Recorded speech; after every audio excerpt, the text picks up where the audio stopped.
की आवाज़ को कुचलने का ये प्रयास ये जारी है।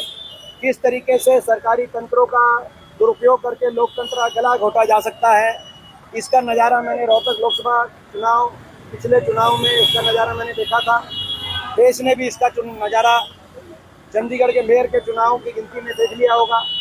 और सरकारी एजेंसियों का किस तरह से दुरुपयोग किया जा रहा है, उसका नज़ारा भी देश देख रहा है।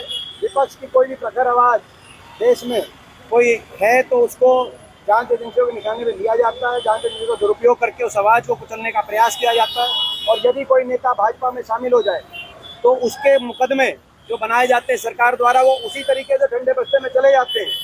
जब कोई कंपनी जिस पे ईडी की रेड छापा पड़ जाए, वो कंपनी भाजपा को चंदा दे दे, उसके बाद उसके मुकदमों का पता नहीं चलता।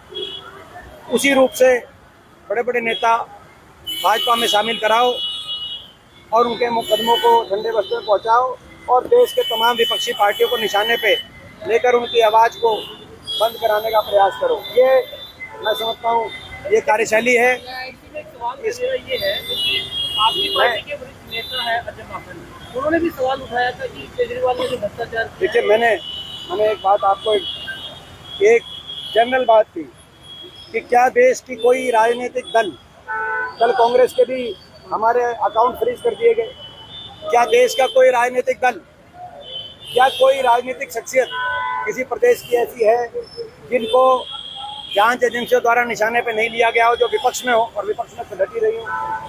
कोई एक भी कोई है क्या ऐसी है विपक्ष में? एक भी।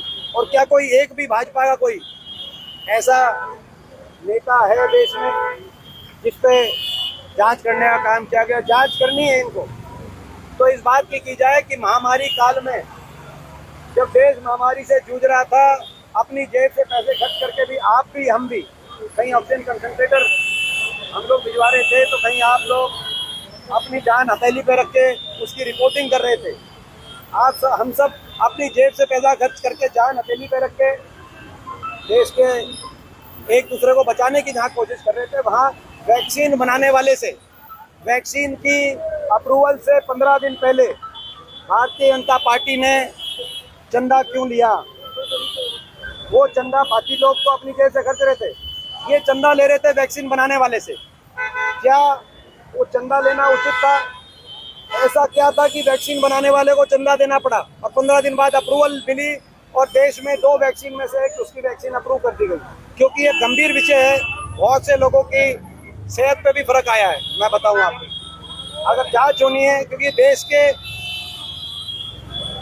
हर नागरिक के स्वास्थ्य से जुड़ा हुआ भी प्रश्न है, केवल भ्रष्टाचार का नहीं, अनैतिकता का, तो बहुत से लोगों के स्वास्थ्य पर भी फर्क आया है। मैं आपको बहुत लोग बता सकता हूँ, मेरे को तो कोविड भी हुआ तो वैक्सीन भी लगाई थी, मेरे भी हुआ है फर्क, बहुत लोगों के आया है फर्क। तो क्या ये जांच, इस पर गंभीरता से जांच नहीं होनी चाहिए? अगर जांच करें तो इस बात की जांच करें, मगर यहाँ पे जांच एजेंसियाँ अगर जांच कर रही हैं और निशाने पे ले रही हैं तो ये सारे देश के विपक्ष को ले रही हैं। मैं समझता हूँ ये लोकतंत्र में लोग देख रहे हैं और लोग इसको देख के सही फैसला न्याय जनता की अदालत में किया जाएगा। हरियाणा की टिकटें आने की कब तक उम्मीद है कांग्रेस पार्टी? ये दीपक जी, हमने पहले एक बात कही थी, आप टाइम और डेट आप लिख के रख लो और उसी टाइम आएगी। मैंने टाइम और डेट बता दी थी आपको। हरियाणा की टिकटें आएंगी सही समय पे, सही डेट और सही समय। वो ऐसा समय और ऐसी डेट होगी कि जो टिकटें आएंगी वहाँ वो सारे प्रत्याशी जीत की तरफ आगे बढ़ जाएंगे। हम वो सही समय और